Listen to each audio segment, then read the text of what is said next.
Let's get on to Ted Cruz's big win in Wisconsin. 13 points ahead last night. Joining us now, Congressman Louie Gohmert, a Cruz supporter. All right, Congressman. I don't know why you're laughing, but I'm sure you're very happy about the result last night. But here's my question. Is the Republican Party now coalescing around Ted Cruz as the guy to promote because you don't want Trump? Is that what's happening? Well, I think there are some that are, but there's some that are still holding out hope that Casey keep Cruz and Trump, either one, from making it with the votes but not needed. You want John Casey to drop out, don't you? Well, I think that would be helpful, but because really, let's face it, Kasich, the establishment guy. He's been for Common Core, a lot of the things that the establishment's for, some form of amnesty. So the establishment, I think, needs him to stay, even though some are saying, well, maybe it's time to drop out. But no way Ted Cruz is the establishment choice. That's why people like my friend Lindsey Graham, who begrudgingly endorsed Ted, still has to take pot shots at him. They're not happy about him because he's not an establishment guy. But he's the only guy left standing, apart from Trump. Well, he's the only guy. They realize the danger if we end up nominating Donald Trump, who says when he's caught off guard, yes, he's for having higher interest rates the more you make. He's for having government buy everybody's insurance, worse than Obamacare. I mean, when you catch him off guard, he says the things he supported all his life until recently. And they realize as bad as Ted is for the establishment, Donald Trump would be worse for the Republican Party. Let me just put Ted Cruz on one side for a moment and focus on Donald Trump. Do you think that he started a downturn? Do you think that the tide has turned for Trump now?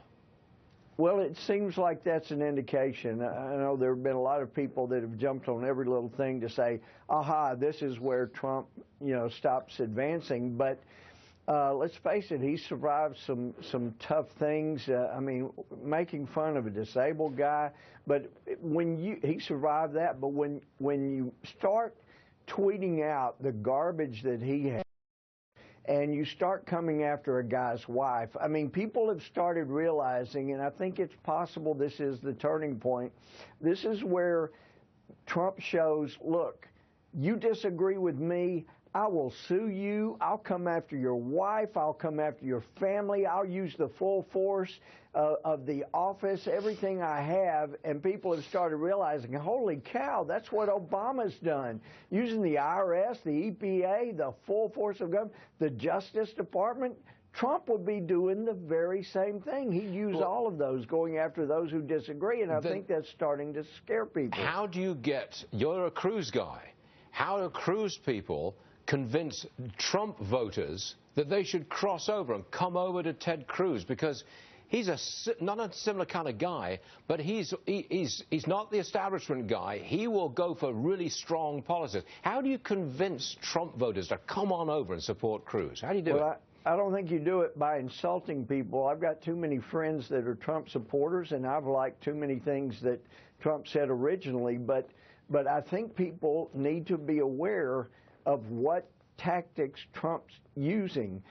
For example, blaming Trump or Trump blaming Cruz, saying, these super PACs, he's totally controlling the super PACs. And then last night saying he's a total puppet of the super PACs. I mean, get it right. When you see the way he comes after people's families, if you think for a minute when he goes back to the abortion position he's had his entire life until recently, and you criticize him for that, you think he won't go after your family, your wife, your husband, the things you care about, the way he does people that disagree with him now, then you're sadly mistaken. People have got to understand what's at risk here. We've had one narcissistic, thin-skinned, vindictive guy as president, and I think we need to wake up and see that could easily happen again if we're not careful. Louie Gohmert, Republican from Texas and a Cruz guy. Thanks very much for joining us, Louie. I'm sure we'll see you again real soon. Thank you, sir. Great being with you.